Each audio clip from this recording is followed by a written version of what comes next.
Bismillahirrahmanirrahim. Assalamualaikum warahmatullahi wabarakatuh. Alhamdulillah. Alhamdulillahi wa kafa wassalatu wassalamu ala ibadil mustafa Sayyidina Muhammadin ahli sidqi wal wafa. Ashhadu an la ilaha illallah wahdahu la syarikalah wa ashhadu anna sayyidana wa nabiyyana Muhammadan abduhu wa rasuluh. Allahumma salli wa sallim wa barik ala sayyidina Muhammad wa ala alihi wa sahbihi ajma'in.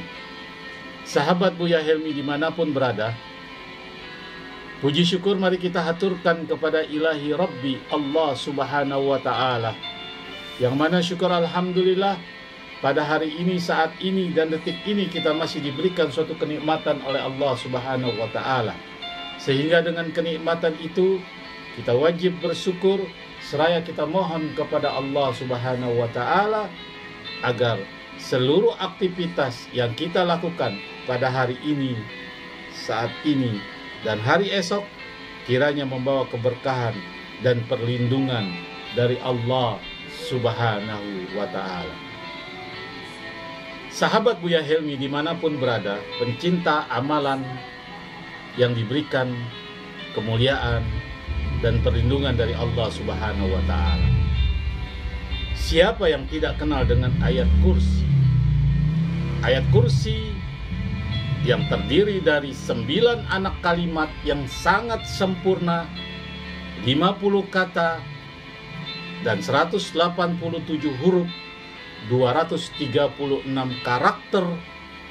Itu adalah suatu firman Allah subhanahu wa ta'ala yang sangat luar biasa khasiatnya.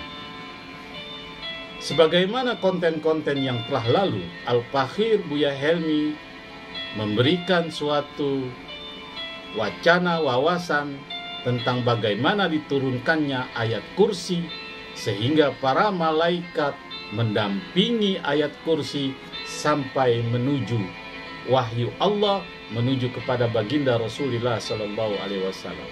Sahabat Buya Helmi, jika kita mengamalkan ayat kursi, tentu jarak 1 kilometer saja syaitan akan terbakar melihat kita bagi pengamal ayat kursi.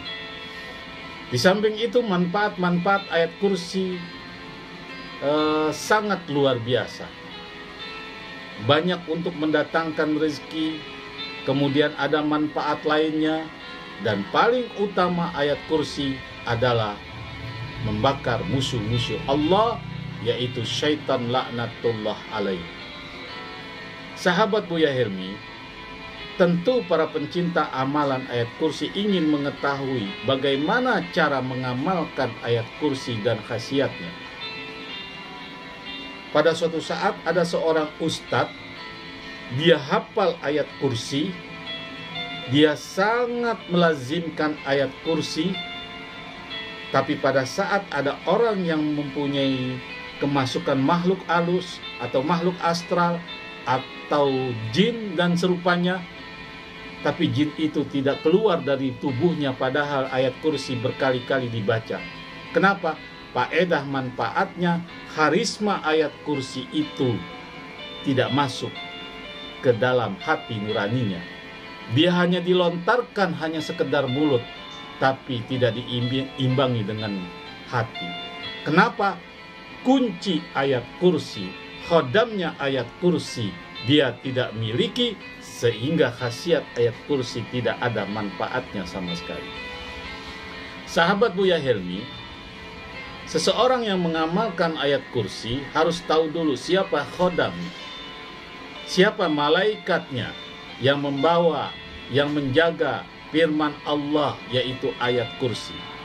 Karena setiap huruf demi huruf di Al-Quran, apalagi surat demi surat, ayat demi ayat, ada khodam malaikat yang menjaga huruf-huruf ayat-ayat Allah.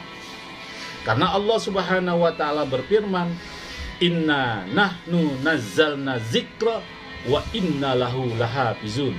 Sesungguhnya kami Allah yang menurunkan Al-Quran, dan kami, yaitu Allah juga yang menjaga dan memeliharanya.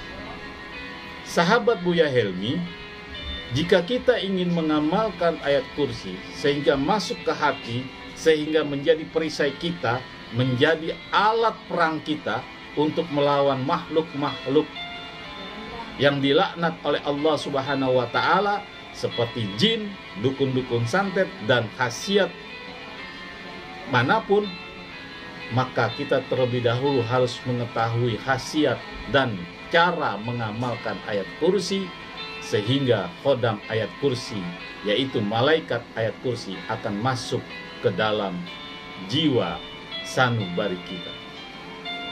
Sahabat Buya Helmi, perlu diketahui, amalan ayat kursi harus kita amalkan, kita puasakan. Yang pertama, kita puasakan sebanyak 40 hari lamanya. Silakan dengan puasa mutih atau puasa seperti biasa. Yang jelas, ayat kursi dipuasakan pada saat kita membuka puasa, tidak boleh memakan makanan hewan yang bernyawa. Sahabat Buya Helmi, pada saat malam ke-35, sebagaimana Al-Fakir alami, sebagaimana Al-Fakir pernah mencoba pengamalan ayat kursi, malam ke-35 akan terjadi suatu keanehan yang luar biasa, di mana seluruh badan kita itu dingin dan panas. Paginya dingin, malamnya kita merasa panas luar biasa. Kemudian malam selanjutnya ke-36, maka ada suatu keanehan yang kita harus tahu, yaitu ada kucing dengan belang 3 ada di hadapan kita. Kita nggak usah risau, kita nggak usah galau, kita tetap bersemangat, kita tetap bertawakal kepada Allah Subhanahu wa Ta'ala. Kucing itu ada kepalanya 3 dan belangnya 3. Kemudian di malam ke-39, di malam ke-39, maka datanglah makhluk dajjalnya Allah, makhluk laknatullahnya Allah datang menggoda kita, bertanya tentang kita, dari umat mana. Dia tidak suka dengan umatnya Rasulullah Sallallahu Alaihi Wasallam.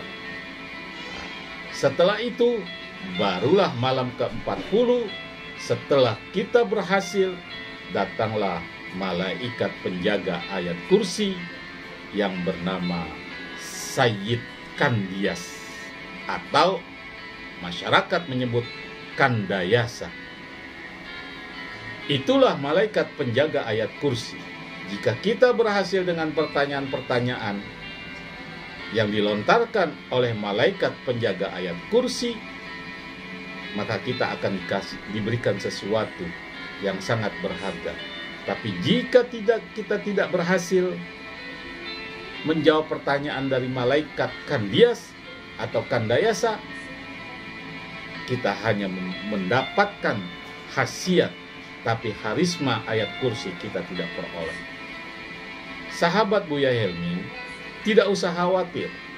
Pertanyaan-pertanyaan yang diberikan oleh malaikat penjaga ayat kursi sangat mudah, tapi harus ada kuncinya. Kuncinya istiqomah, ikhlas, dan tawakal kepada Allah. Jangan mempunyai sifat-sifat sombong, angkuh, takabur, dan lain-lain. Dengan sifat-sifat itu yang kita peroleh, sifat-sifat tercela itulah kita tidak dapat menjawab suatu pertanyaan dari malaikat penjaga ayat kursi Kandayas. Sekali lagi, banyak keajaiban-keajaiban ayat kursi.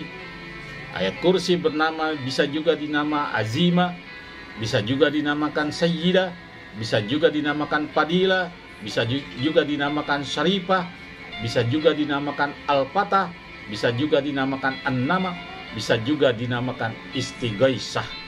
Banyak sekali nama-nama ayat kursi dan keajaiban ayat kursi. Sahabat Buya Helmi, jika kita tidak sanggup untuk mengamalkan ayat kursi atau maharnya atau puasanya selama 40 hari, cukup kita membaca pada saat kita selesai sholat, yaitu sebanyak bilangan ganjil. Bisa 1 kali, bisa 3 kali, bisa 5 kali, bisa 7 kali, atau yang penting bilangan ganjil kita baca. Jangan lupa, sebelum kita baca ayat kursi, kita harus membaca bertawasul. Yang pertama kepada Rasulullah Sallallahu Alaihi Wasallam. Yang kedua, kita bertawasul kepada sahabat Rasul, kemudian malaikatul muqarrabin, kemudian yang terakhir kita bertawasul kepada ulama, aulia, ditutup dengan malaikat penjaga ayat kursi, yaitu Kandayasa. Summaila ruhi ususon, malaikat penjaga ayat kursi Kandayasa. Sahabat Buya Hilmi, jika kita melazimkan ayat kursi, maka suhu badan kita akan terasa panas, akan terasa getaran-getaran dari ayat kursi. Kebanyakan orang mengamalkan ayat kursi, membaca ayat kursi, menghafal ayat kursi, tapi tidak bertawasul kepada malaikat yang menjaga ayat kursi. Ingat, sekalipun sedikit amalan kita, hanya 1 kali dalam sehari, maka malaikat penjaga ayat kursi akan selalu melihat dan mendampingi kita. Sahabat Buya Hilmi, jaminan-jaminan Allah dalam konten yang telah Al-Fakhir Buya Hilmi bahas tentang bagaimana keistimewaan ayat kursi.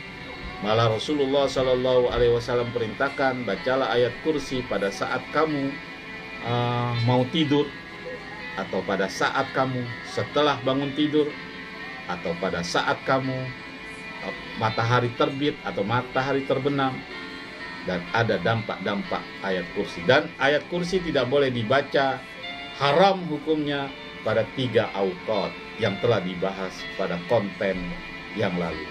Sahabat Buya Hilmi, ingat, amalkan ayat kursi dan tahu khodamnya ayat kursi. Insya Allah kita akan menjadi manusia yang mendapat perlindungan dari Allah Subhanahu wa Ta'ala. Insya Allah pula kita akan diberikan suatu keberkahan dari ayat kursi itu. Semoga konten ini bermanfaat. Jangan lupa like, subscribe, serta komen di YouTube Buya Hilmi. Sekian, assalamualaikum warahmatullahi wabarakatuh.